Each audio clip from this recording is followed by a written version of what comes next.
Hello everyone, welcome to skill I Q में आपका स्वागत है। तो चलिए नेक्स्ट जो हमारा पार्ट है उसको स्टार्ट करते हैं। और हम कहाँ पे पहुँच चुके हैं? पॉइंट नंबर 30 पे पहुँच चुके हैं। अरे निकाल ही लेते हैं, इसमें है ना। तो हम जो है अपने पॉइंट नंबर 30 पे पहुँच चुके हैं, जो कि हमारा किससे रिलेटेड है? सल्तनत काल से रिलेटेड है। और मध्यकालीन भारत के बारे में हम बातें कर रहे हैं। और यहाँ पे सल्तनत काल में हम इससे पहले का जो पार्ट है उसमें हम क्या कर चुके हैं, उसमें हम जो है पढ़ चुके हैं अपने गुलाम वंश के बारे में। तो इसकी जो स्थापना है वो कुतुबुद्दीन ऐबक ने की थी। क्या क्या उसने किया था, आगे के आने वाले कौन कौन से जो है राजा हुए थे दिल्ली सल्तनत में, कौन कौन से उसके प्रमुख काम थे। इल्तुतमिश कौन था, है ना। रज़िया सुल्तान कौन थी, वो किस तरीके से राज कर रही थी, उसकी मृत्यु कैसे हुई थी, उसने अल्तुनिया से जो उसने शादी की थी वो उसकी मृत्यु कहाँ पे हुई थी, और भी जो है कौन सी चीज़ें थी। और गुलाम वंश का अंतिम शासक जो है सुमनुद्दीन कौमोरस जो है, इस तरीके का कुछ नाम था उस व्यक्ति का, वो था, है ना। तो इस तरीके की हमने चीज़ें पढ़ी थी। और जो ये सल्तनत काल है ना, इसमें हम 5 वंशों की बात करने वाले हैं। सबसे पहला वंश हम जिसके बारे में पढ़ चुके हैं, जिसका नाम क्या है? गुलाम वंश है। तो आज हम इस पार्ट में खिलजी वंश के बारे में हम बात करने वाले हैं। और तीसरा वंश हमारा क्या होगा? तुगलक वंश होगा। और चौथा वंश जो है हमारा क्या होगा? सैयद वंश होगा। और पांचवा जो है लोधी जो डेंसिटी होगी हमारी, कुछ वो होगी, है ना। तो इस तरीके से हम जो है बात करेंगे। ये कुछ नाम था, ये था नाम उसका, शमुद्दीन कैमूर्स, इस तरीके का कुछ नाम था। कुछ कंफ्यूजिंग नाम भी आप इसको बोल सकते हो एक तरीके से। बाकी अभी देखते हैं, खिलजी वंश की बात करते हैं। देखो, अगर आप बात करोगे गुलाम वंश की, ठीक है ना, गुलाम वंश की, तो गुलाम वंश जो है दिल्ली सल्तनत की शुरुआत कब से होती है? 1206 से। ये डेट्स है ना, हिस्ट्री में इम्पोर्टेंट होती हैं, बट जब हम बार बार उसको रिपीट करेंगे, एक स्टोरी के तरीके से उसको पढ़ेंगे तो इजीली मुझे लगता है कि ध्यान रहेगी। ऐसी कोई बात नहीं है, अगर हम रिवाइज नहीं करेंगे, पढ़ेंगे नहीं, तो हमें बिल्कुल भी याद नहीं होगी। तो 1206 में जो है दिल्ली जो सल्तनत है उसकी शुरुआत होती है। और गुलाम वंश जो है इसकी शुरुआत करता है। और 1206 से ये कहाँ तक चलता है? 1290 तक चलता है। तो 1290 में कौन सा वंश स्टार्ट हो जाने वाला है? तो 1290 में हमारा खिलजी वंश स्टार्ट हो जाने वाला है। और खिलजी वंश की यहाँ पे डेट दी हुई है। ये क्या दे रखा है? ये 1290 से लेके कहाँ तक जाएगा? 1320 तक जो है ये हमारा खिलजी वंश एक तरीके से जाने वाला है। तो चलिए स्टार्ट करते हैं, है ना। अब देखो, एक और चीज़ है यहाँ पे, जो हमारे एक्स्ट्रा फैक्ट्स होते हैं ना, एक्स्ट्रा फैक्ट्स होते हैं जो हमारे पास नहीं हैं, इस बुक में नहीं दिए गए हैं, वो बहुत कम शामिल कर पाते हैं हम यहाँ पे, बहुत कम। उसके लिए 2-3 रीज़न्स हैं मेरे पास। देखो, एक तो टेक्निकल रीज़न है। दूसरी बात, उन फैक्ट्स को अगर मैं कहीं से इकट्ठा कर भी लूँ तो सारे एकदम से यहाँ पे लिख के भी नहीं बता सकता। दूसरी बात क्या है, आप नोट्स बना के प्रोवाइड करवा दो सर, वो भी मेरे लिए इतना पॉसिबल नहीं हो पाएगा अभी, ठीक है। तो क्योंकि टाइम कम निकलता है चीज़ों के लिए, तो फ़िलहाल आप जो है इसके ऊपर बेस्ड रहें। और जो आप अपनी तरफ से ऐड कर सकते हैं वो कमेंट बॉक्स में ऐड कर दें। अगर आपने पॉइंट्स बनाए हैं तो हमारे पास भेज दें, हम उनको टेलीग्राम ग्रुप में शेयर कर देंगे ताकि दूसरों को भी फ़ायदा मिले हमारी तरफ से, ठीक है। तो इस तरीके से आप एक दूसरे की जो हेल्प है ना वो करके एक दूसरे का काम चलाने की कोशिश करें, ठीक है। तो चलिए स्टार्ट करते हैं अपने खिलजी वंश को, है ना। तो गुलाम वंश की जो समाप्ति है वो हो जाती है 1290 में, है ना। जो शमुद्दीन जो शासक था, वो लास्ट नाम नहीं ले रहा मैं उसका क्योंकि अजीब सा नाम उसका, कैमूर्स कुमूर्स इस तरीके का कुछ है। तो उस शासन को समाप्त करके जो है 13 जून 1290 को जलालुद्दीन फिरोज़ खिलजी, कौन है ये? जलालुद्दीन फिरोज़ खिलजी, इसने जो है कौन से वंश की स्थापना की थी? खिलजी वंश की स्थापना की थी। इसने किलोखरी को क्या बनाया था? अपनी राजधानी बनाया था। कौन सी जगह को? किलोखरी को। जलालुद्दीन की हत्या 1296 में की थी। उसका भतीजा और दामाद था अलाउद्दीन खिलजी, और इसने कहाँ पे की थी? प्रयाग में की थी। इसका उस समय का नाम क्या था? कड़ा मानिकपुर। कड़ा मानिकपुर प्रयाग में किसने जलालुद्दीन की हत्या की थी या फिरोज़ खिलजी की हत्या की थी? देखो, कहीं पे आपको फिरोज़, ज़्यादातर आपको फिरोज़ खिलजी मिलेगा, ठीक है। लेकिन कंफ्यूज नहीं हो जाना है। अगर आगे जलालुद्दीन भी लिखा मिल जाए तो पूरा नाम है, अगर आप रिवाइज करके रखेंगे तो अच्छा भी रहेगा एक तरीके से। तो जलालुद्दीन फिरोज़ खिलजी की हत्या किसने की थी? इसकी हत्या की थी इसका भतीजा और दामाद था अलाउद्दीन खिलजी, और प्रयाग या फिर कड़ा मानिकपुर में इसकी जो है हत्या कर दी थी। 22 अक्टूबर 1296 में अलाउद्दीन फिर दिल्ली का सुल्तान बनता है। देखो, पहला सुल्तान कौन बनता है?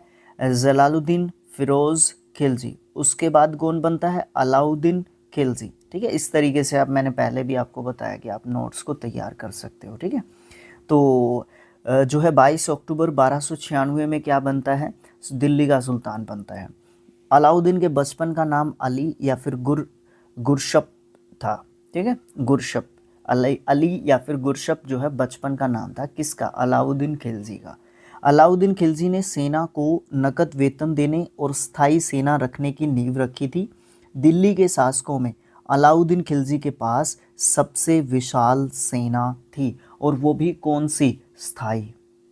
सबसे विशाल सेना और स्थायी सेना रखने का, और उसको नकद वेतन, वेतन नहीं नकद वेतन, नकद वेतन देने का जो क्रेडिट है, जो श्रेय है, वो किसको जाता है? अलाउद्दीन खिलजी को जाता है। और ये स्थायी और नकद वेतन देना और विशाल सेना का होना, ये सब पॉइंट्स जो है अलाउद्दीन जो खिलजी है ना उसके पक्ष में जाते हैं।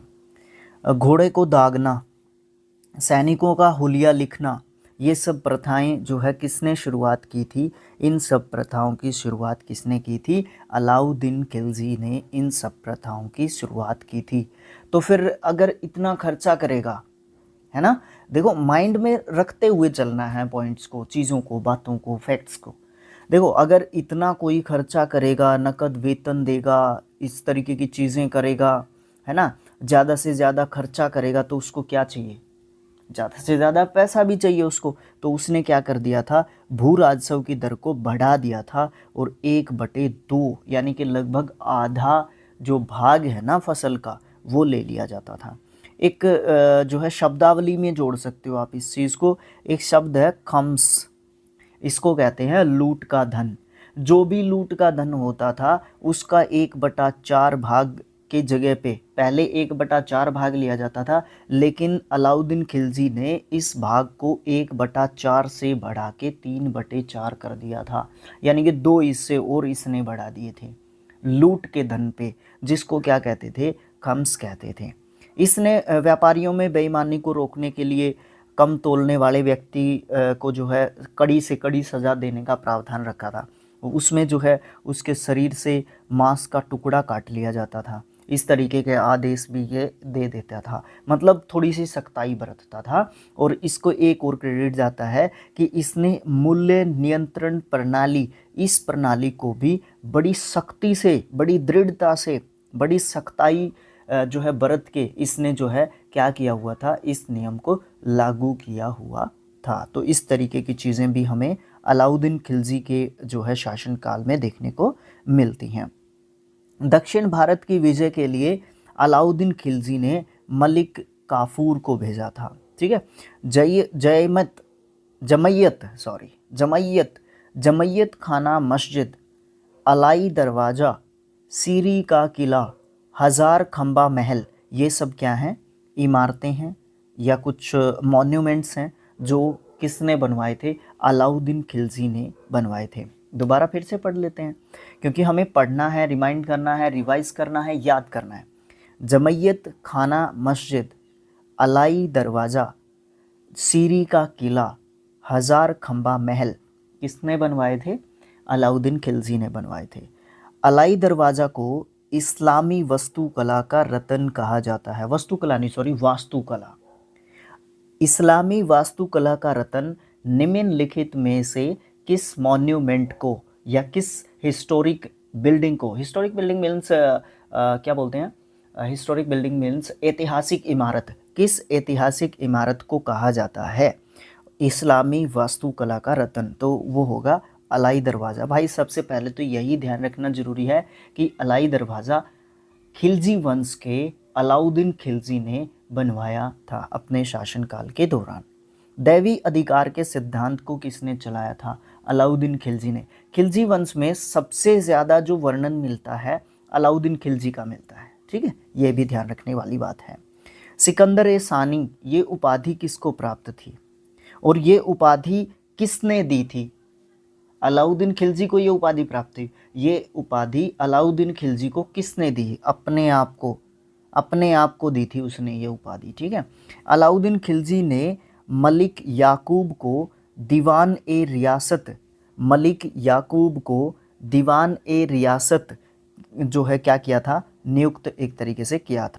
तो इस तरीके की चीज़ें जो है अलाउद्दीन खिलजी के जो है टाइम के दौरान हमें देखने को मिलती हैं। तो ये एक व्यक्ति था जिसने जो है जिसको क्या नियुक्त किया गया था? दीवान ए रियासत। अब आपसे एक क्वेश्चन पूछ लूँ, एक्स्ट्रा फैक्ट भी हो जाएगा, कमेंट बॉक्स में भी कुछ हो जाएगा। दीवान ए रियासत जो है ये क्या करता था? ये कौन सा पद होता था जो मलिक याकूब को जो नियुक्त किया गया था? बताइए मुझे कमेंट बॉक्स में। अलाउद्दीन खिलजी के द्वारा नियुक्त परवाना नवीस नाम का अधिकारी क्या करता था? वस्तुओं पर परमिट जारी करता था। भाई ये वस्तु बिक्री के लिए जाएगी, ये वस्तु बिक्री के लिए नहीं जाएगी, इस तरीके की, मतलब वस्तुओं से संबंधित या व्यापारियों के ऊपर जो है कड़े एक तरीके से क्या देखे जा सकते हैं? रिस्ट्रिक्शंस देखे गए थे, प्रतिबंध जो है एक तरीके से देखे गए थे। सहना ए मंडी, यहाँ पे जो है बातें हैं थोड़ी सी इम्पोर्टेंट भी हैं, इनको ध्यान रखना भी ज़रूरी है। ये जो है शहना ए मंडी, यहाँ पे खाद्यान्नों को बिक्री के लिए लेके आया जाता था। ये जगह होती थी जहाँ पे क्या करते थे? आजकल हम मंडी आजकल हम मंडी बोलते हैं जहाँ पे क्या करते हैं? फसलों वगैरह को बेचा जाता है। तो यहाँ पे शहना ए मंडी बोला जाता था। किसके शासनकाल के दौरान बोला जाता था? किस वंश के शासनकाल के दौरान बोला जाता था? थोड़ा सा गहराई से अगर पूछ ले तो हमें ये पता ही नहीं होता और फिर वो क्वेश्चन हमारे लिए क्या हो जाता है? टफ बन जाता है कि हमें उस चीज़ के बारे में ऑब्वियस सी बात है, जिस चीज़ के बारे में नहीं पढ़ा वो टफ हो गया हमारे लिए, बस सो सिंपल है ना। सराय ए अदल, ये जो है क्या होती थी? ये एक ऐसी जगह होती थी जहाँ पे कपड़े, शक्कर, जड़ी बूटी, मेवा, दीपक का तेल और भी बहुत सारी निर्मित जो वस्तुएं होती थी वो बिकने के लिए कहाँ पे आती थी? सराय ए अदल में आती थी। अलाउद्दीन खिलजी की आर्थिक नीति की व्यापक जानकारी जियाउद्दीन बर्नी की कृति है तरीखे फिरोज शाही, इस कृति से हमें मिलती है। देखो, तरीखे फिरोज शाही क्या है? एक रचना है। ये किसने लिखी थी? जियाउद्दीन बर्नी नाम के व्यक्ति ने या लेखक ने लिखी थी। ये किस जो है एस्पेक्ट को जो है क्या करती है? एक्सप्लेन करती है आर्थिक नीति को, इकोनॉमिक जो एस्पेक्ट है उसके ऊपर ये क्या डालती है? प्रकाश डालती है। किसके समय का?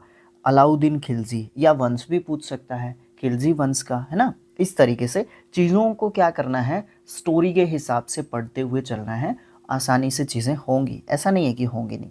अब देखो आगे, यहाँ पे क्या है? खजाइनूल फतूह अमीर खुसरो, रिहला इबन बतूता और फुतूस लातीन इसामी की कृति हैं। इसामी ये लेखक है, ठीक है, इसामी लेखक है और ये सब जो है इनकी कृतियां हैं, इनकी रचनाएं हैं। मूल्य नियंत्रण को सफल बनाने के लिए मुहतसिब यानी कि सेंसर, आज के टाइम का सेंसर, और नाजिर, और आज के टाइम का आप ये कह सकते हो कि माप तोल से संबंधित अधिकारी था, उनकी सबसे महत्वपूर्ण जो है क्या रहती थी? इम्पोर्टेंस रहती थी, इनकी महत्वता रहती थी, इनका बहुत ज़्यादा योगदान रहता था।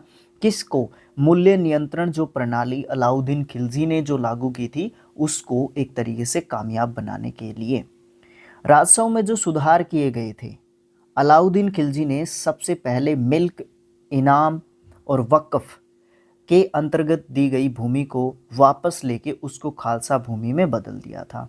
आगे इसके बारे में थोड़ा बहुत पढ़ेंगे हम, खालसा भूमि कौन सी होती है, क्या होती है ना। वैसे खालसा भूमि जो है हमारे सिख भाइयों से रिलेटेड है, ठीक है। और ये खुली जो है अक्षेत्र या खालसा भूमि, खुले अक्षेत्र को हम एक तरीके से बोलते थे। ओके। अलाउद्दीन खिलजी के द्वारा लगाए जाने वाले दो महत्वपूर्ण और नए कर थे। क्यों? मैंने आपको पहले ही बताया, क्योंकि खर्चा ज़्यादा करेगा तो उसको क्या चाहिए, रेवेन्यू भी चाहिए, इनकम भी चाहिए उसको फिर, ठीक है। तो फिर उसने क्या करना था, इनकम तो एक ही थी, कर लगा सकता था और क्या कर सकता था, एक तो चराई कर जो दुधारू पशुओं के ऊपर लगाया गया था, दूसरा गढ़ी कर जो कि घरों या फिर झोपड़ियों के ऊपर लगाया जाता था। अलाउद्दीन खिलजी के शासनकाल में, जो कि 1297 से लेके 96 कर लो आप यहाँ पे, 1296 से लेके 1306 तक रहा था। इसमें कितने मंगोल आक्रमण हुए थे? 6 मंगोल आक्रमण हुए थे, ठीक है ना। कितने मंगोल आक्रमण हुए थे? 6 मंगोल आक्रमण हुए थे। अब मैं आपसे एक बात पूछ सकता हूँ, ये जो मंगोल है ना, ये किस जगह से आए थे, या इनका कहाँ पे वर्णन मिलता है मंगोलों का? ठीक है, बताइए मुझे। लास्ट पार्ट में ही हम लोगों ने पढ़ा था। और चंगेज खान कौन था? मंगोल ही तो था वो एक। पहला आक्रमण 1297 में कादर खान के नेतृत्व में, दूसरा आक्रमण 1298 में सल्दी के नेतृत्व में, तीसरा आक्रमण 1299 में कुतलुग ख्वाजा के नेतृत्व में, चौथा आक्रमण 1303 में तारगी के नेतृत्व में, पांचवा आक्रमण 1305 में अली बेग और तारतक के नेतृत्व में, और छठा आक्रमण जो है कबक और इकबाल मंद के नेतृत्व में हुआ था। खिलजी की मृत्यु 5 जनवरी 1316 को हो गई थी। कब हुई थी खिलजी की मृत्यु? 5 जनवरी, 13 जनवरी याद नहीं रखना, 1316 में हो गई थी, ठीक है। कुतुबुद्दीन मुबारक खिलजी 1316 को दिल्ली के सिंहासन पर बैठता है। इसको, ये बहुत ही निरंकुश एक तरीके से आप शासक इसको बोल सकते हो। ये जो है नग्न स्त्री और पुरुषों की संगत में रहना बहुत ज़्यादा पसंद करता था, और बेकार सा ही शासक आप इसको बोल सकते हो एक तरीके से, ठीक है। बट हिस्ट्री के हिसाब से अगर आप हिस्ट्री पढ़ रहे हो तो आपको सभी को एक तरीके से पढ़ना पड़ेगा। मुबारक खिलजी कभी कभी दरबार में स्त्रियों के वस्त्र पहन के आ जाता था। बर्नी के अनुसार, बर्नी ये एक इतिहासकार हुए हैं, इनके अनुसार मुबारक जो है कभी कभी नग्न होकर दरबारियों के बीच दौड़ा करता था, कभी कभी ये उसका शौक था। मुबारक खान ने खलीफा की उपाधि जो है धारण की हुई थी। वज़ीरों के उसके वज़ीर थे खुसरो खां। इसने 15 अप्रैल 1320 को इसकी हत्या कर दी और स्वयं जो है क्या हो गया था, दिल्ली का सुल्तान बन गया था। खुसरो खां ने पैगंबर के सेनापति की उपाधि भी धारण की हुई थी, ठीक है। तो ये कुछ इतना इम्पोर्टेंट नहीं है, बट ये थोड़ा सा ध्यान रखना है कि मुबारक जो है ये नग्न जो है अवस्था में रहना, नग्न स्त्री पुरुषों की संगत में रहना, ये नग्नता है ना, नग्नता, ये इसका मतलब याद रखने का पॉइंट है। ऐसा कोई इतिहास में और मुझे नहीं लगता कि कोई राजा हुआ है जो इस तरीके की सिचुएशन में रहता था, ठीक है। तो फिर उसके बाद जो है हमारा तुगलक वंश होगा, लेकिन यहाँ पे कुछ पॉइंट्स हैं, इनके बारे में भी पढ़ना जरूरी है।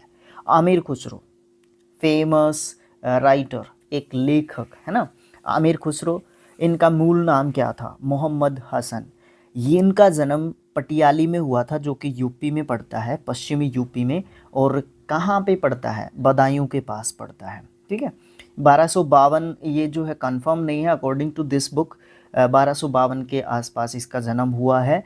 खुसरो प्रसिद्ध सूफी शेख निज़ामुद्दीन औलिया के क्या थे? शिष्य थे। यानी कि ये भी पूछा जा सकता है कि जो आमिर खुसरो हैं उनके गुरु का नाम क्या था, ठीक है, निज़ामुद्दीन औलिया, ठीक है। या फिर ये पूछा जा सकता है निज़ामुद्दीन औलिया के शिष्य कौन थे, ठीक है। शिष्य तो बहुत सारे होंगे, लेकिन गुरु का नाम पूछा जा सकता है।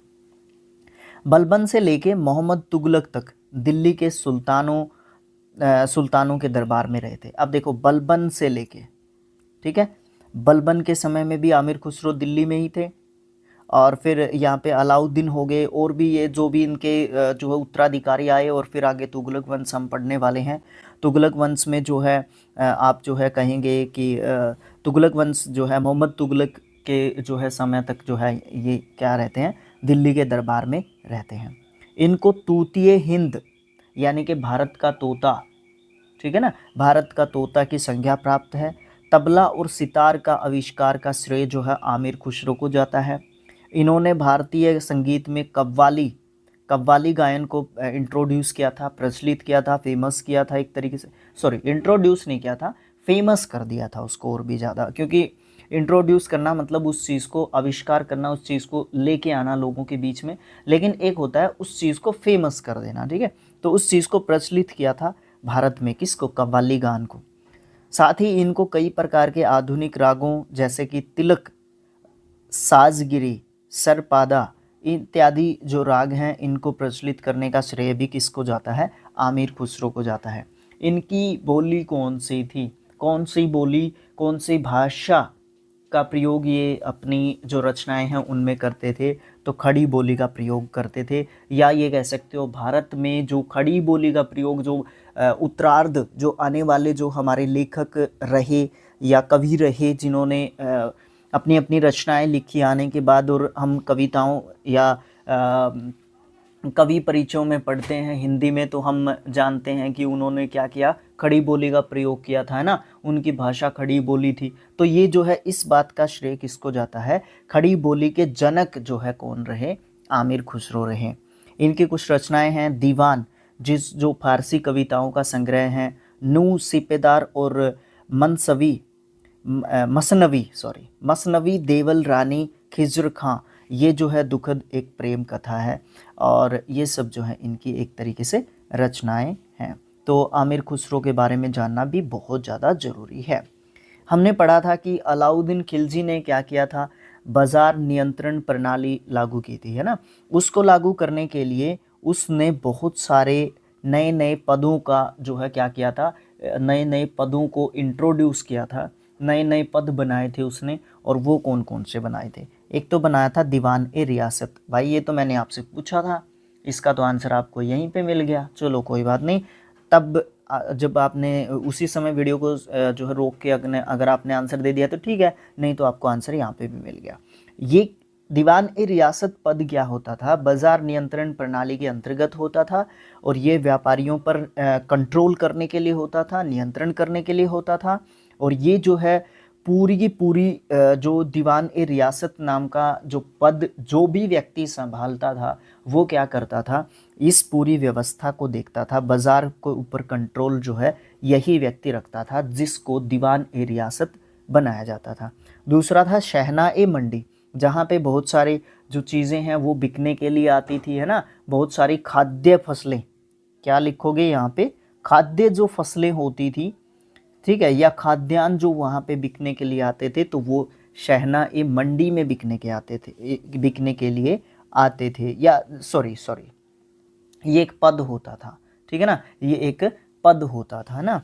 तो इसके अंतर्गत जो है क्या करते थे, वो बिकते थे, ठीक है। उसके बाद बरीद, बाजार के अंदर घूम के बाजार का निरीक्षण करने वाला व्यक्ति कौन होता था, बरीद होता था। अब ये अगर पूछ लिया जाए बरीद कौन था, निम्नलिखित में से बरीद कौन था, है ना, पूछा जा सकता है ना ये चीज़। अब हमने कभी पढ़ा ही ना हो कि बरीद कौन था, तो हम इसका आंसर दे ही नहीं सकते, है ना, इस तरीके की चीज़ें हैं।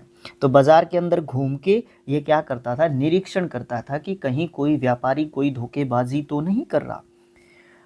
मुनहियान या फिर गुप्तचर, ये गुप्त सूचनाएं प्राप्त करता था कि बाजार में क्या चल रहा है और क्या जो है चीज़ें चल रही हैं। ओके, उसके बाद एक और जो है यहाँ पे चीज़ रहती है, मोहम्मद बिन तुगलक के द्वारा क्रियान्वित 4 योजनाएं कौन कौन सी थी। सबसे पहले दोआब क्षेत्र में कर वृद्धि अपनाई थी, ये 1326 से 27 तक चली थी। फिर राजधानी परिवर्तन किया था इसने 1326 से 27 के दौरान। कौन सी राजधानी से कौन सी राजधानी जो है इसने की थी भाई, ये मुझे कमेंट बॉक्स में बताओ। ये तो जो है आंसर आपको मिला ही नहीं होगा, आपको इसमें तो बताना है आपने, ठीक है। नहीं सॉरी, ये तो तुगलक वंश का पढ़ रहे हैं ना हम, ये तो गलत हो गया। नहीं नहीं नहीं नहीं नहीं नहीं, हमारा पार्ट कंप्लीट हो चुका है, ये तो तुगलक वंश के दौरान पढ़ेंगे हम, है ना, तुगलक वंश के दौरान पढ़ेंगे। ये तो कल का मतलब नेक्स्ट पार्ट का क्वेश्चन मैंने आपसे कर दिया। तो आज के लिए इतना ही काफ़ी है, नेक्स्ट पार्ट में मिलेंगे। नेक्स्ट पार्ट में हम तुगलक वंश के बारे में जानने वाले हैं, जो कि 1320 से 1398 ईस्वी तक चला था। तो दिल्ली सल्तनत का ये तीसरा वंश होगा। तो thanks for watching, thank you so much, keep supporting us, thank you so much.